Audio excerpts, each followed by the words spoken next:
नमस्कार, मैं हूं Amod Shrivastava. Amazing thought, amazing message, amazing information की दिशा में आज एक कदम और आगे। आज के इस चिंतन का विषय है अंतःकरण। अंतःकरण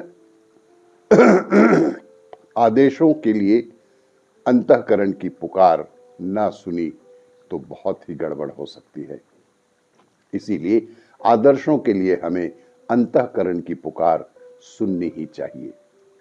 आत्मिकी के ईश्वर, आत्मा, कर्मफल, पुनर्जन्म जैसे प्रतिपादन कुल मिलाकर मनुष्य को नीति समर्थक एवं उदार बनने की प्रेरणा देते हैं। यदि उनका उच्छेदन कर दिया जाए और कहा जाए कि मनुष्य मात्र चलता फिरता पेड़ है, उदर पूर्ति एवं प्रजनन तक ही उसका अस्तित्व है, मरण के उपरांत उसका कोई अस्तित्व शेष नहीं रहता, स्वचालित अणु परमाणुओं का संयोग वियोग ही मनुष्य जीवन है, तो समझना चाहिए कि वह सारा आधार ही नष्ट हो गया। जो मानवीय गरिमा के नाम से जाना जा रहा है, प्रकारांतर से उस सभी मान्यताओं का खंडन हो गया।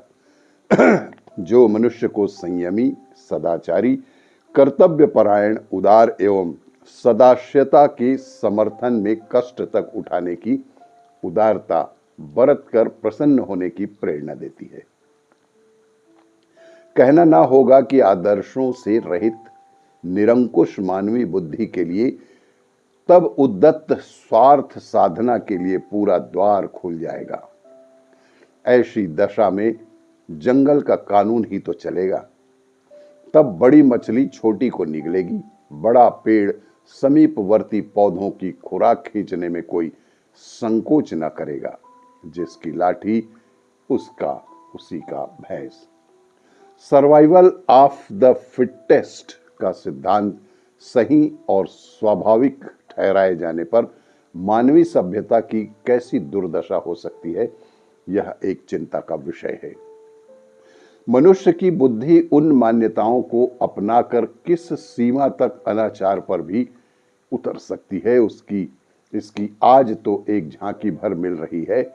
वह दिन दूर नहीं जब इस अभिनव प्रतिपादन के परिपूर्ण रूप में होने पर हिमयुग एवं खंड प्रलय से भी अधिक भयानक स्थिति उत्पन्न हो सकती है।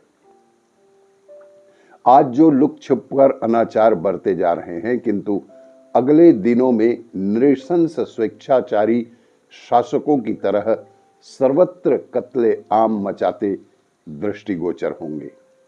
अंतःकरण की पुकार से लेकर मानवीय गरिमा तक के उन आदर्शों के लिए कहीं कोई स्थान रह नहीं जाएगा जिनके कारण बंदर की औलाद कहाए जाने वाले मनुष्य ने की विश्व का मुकुट मणि बनने की स्थिति तक पहुंचने में प्रगति प्राप्त की है।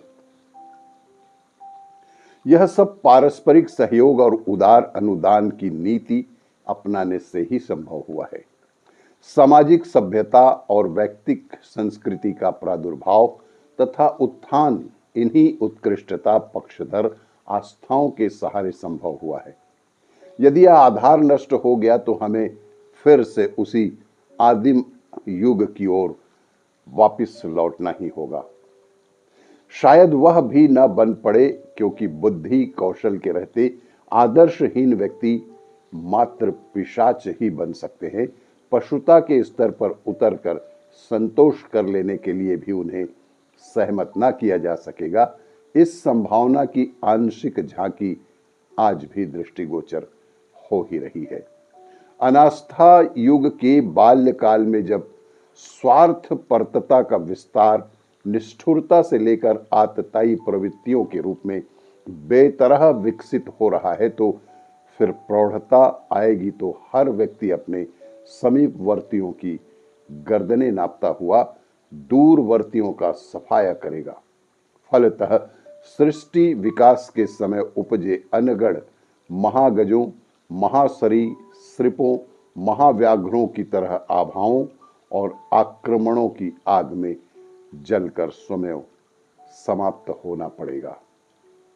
आपको ये मेरा वीडियो अच्छा लगे तो लाइक करें, शेयर करें और सब्सक्राइब अवश्य करें। धन्यवाद।